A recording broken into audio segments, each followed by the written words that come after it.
is going on, awesome peeps? Brent McCluskey here with Electrified Reviews, and today we are reviewing the very beautiful Aventon Soltera 7-speed electric bike. This is an awesome city, cruiser, commuter electric bike, and it has one of our very favorite gear shifters, so we're excited to show it to you. And with that, let's dive into the specs. The Aventon Soltera 7-speed electric bike is a stealthy, lightweight road warrior built for speed. The traditional road bike design and integrated lighting lends itself well to cruising through neighborhoods or zipping through gridlock traffic in the bustling city. And with a price tag of $1,399 USD, the Soltera 7-speed is unquestionably a value buy. The Soltera 7-speed includes a 1-year comprehensive warranty and comes in 2 different frame sizes. Regular, which is ideal for riders between 5 foot 1 inches and 5 foot 7 inches, and large, which is suited for riders between 5 foot 7 inches and 6 foot 4 inches.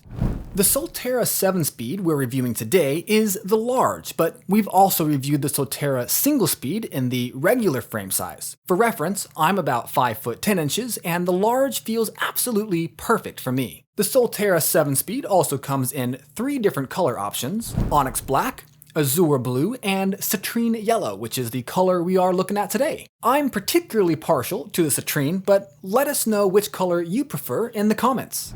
And with that, let's dive into the specs. The Soltera 7-speed has an efficient 350 watt rear hub motor that can propel this e-bike up to a top speed of 20 miles per hour, making this a Class 2 electric bike. You can reach that top speed by using the thumb throttle or the cadence sensing pedal assist, and you guessed it, just like with all cadence sensors, this one has a slight delay with motor activation and deactivation as well. Thankfully, the throttle on the Soltera 7-speed is live from 0 miles per hour, which means you can use that to instantly boost you up to speed even from a standstill. This motor feels powerful enough to take the ill out of hills, but you'll still have to pedal if you hope to summit steep grades. The greatest benefit of the more efficient 350 watt motor is that it's a power sipper.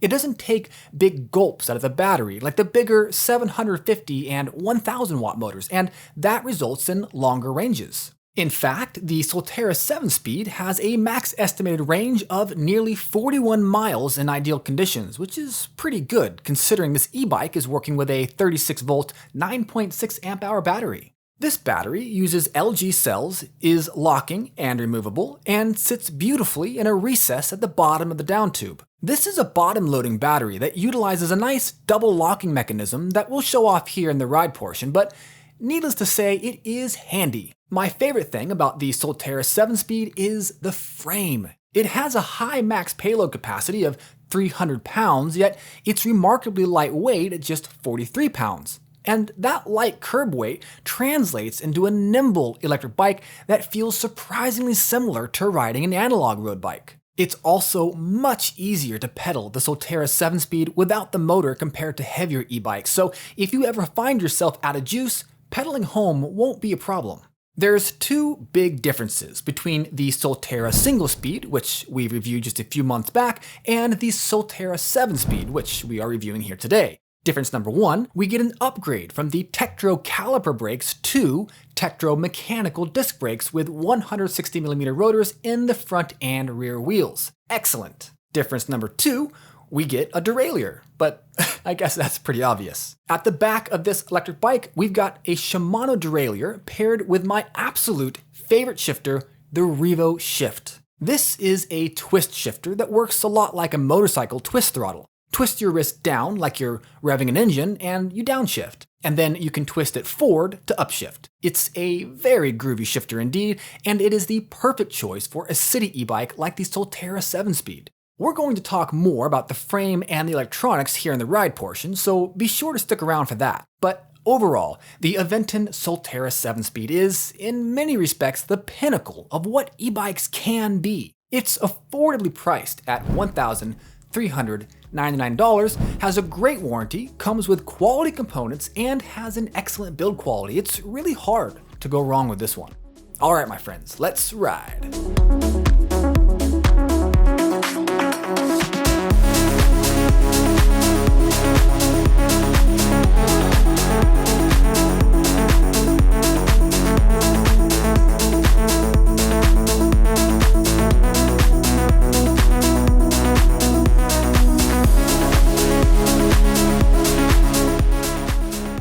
So we have this cool totem pole right here by this playground. I figure this is a good spot to take a break here from the ride portion. Point out a few things I particularly love about the Aventon Soltera 7-speed, starting off with the frame itself. It's just not very often that an e-bike is so lightweight that I can pick it up easily with one hand. So as you can see, I'm not the strongest guy in the world, but this is a pretty light e-bike. And that comes in a lot of handy when you're trying to load and unload this into the back of a truck, or just picking it up to go over a curb or whatever. While we're on the frame, I want to bring up the lighting system here on the Aventon Soltera 7-speed. It's got a pretty bright front headlight, which is integrated into the battery system, so you never have to swap the batteries out. Very cool. It's also got integrated tail lights, which are illuminated whenever you have the headlight on. And also, whenever you hit the brakes, you probably can't see it here, but it actually gets quite a bit brighter when you hit the brakes. Let people know that you are coming to a stop or slowing down.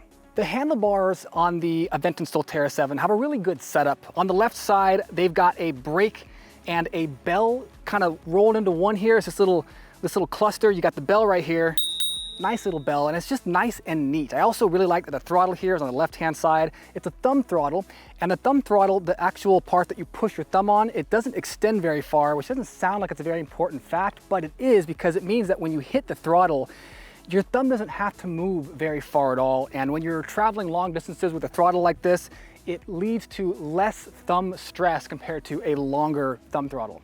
Now, the button pad itself is rubberized and it's got tactile feedback. So whenever you hit the buttons, there's actually a little audible click, and you can also feel the click in your hands when you're depressing these buttons here. That's great, especially in the winter. If you're gonna be wearing gloves, it's a lot easier to feel when you're actually pushing a button, instead of having to take your eyes off the road and check the display to make sure you've changed the setting that you want to change. Speaking of the display here, it's semi-bright. It's not the brightest display in the world. It's a little bit difficult to read in direct sunlight, but it is polarized, which is good, so it's going to cut down on glare a little bit. But better yet, the display here is adjustable on the fly. So if you're having trouble seeing it because of your sun angle, you can just move it down, you can move it up, and it's pretty much that easy, it just takes a second. So for me, my pride and joy on the Aventon Soltera 7-speed has got to be the Revo Shift grip shift. I just absolutely love these shifters for city commuter bikes. We're gonna be primarily on road. And they're just, not only are they super fun to use, but they're actually really, really easy to use because you don't have to be moving your hand very much compared to trigger shifters, or especially like an SIS index thumb shifter, or you have to reposition your entire hand just to switch gears. So it's seamless, it's easy to use, and for me personally, I think it's a lot of fun. Okay, so I'm going to flip the Aventon Soltera 7-speed around so I can show you guys how to remove this bottom loading battery.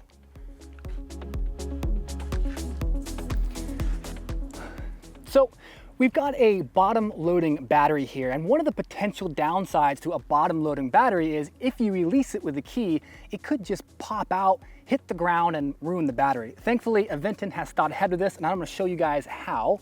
So I'll put the key in here, give it a quick twist, and now the battery is unlocked and released, but you'll see it's still not coming out. And that's because they've got a secondary latch right here that you have to manually release in order to have the battery fully come out of the down tube here. So I'm gonna show you guys what that looks like. Just give that a twist, this comes out, and you got this really compact little battery right here. And that's how that works. So to put it back in, same thing, just in reverse. And you'll see right here, it's kind of halfway in still. So I'm gonna push it all the way in, and you have that second click, and that's how you know it's fully in. Boom, take those out, ready to go.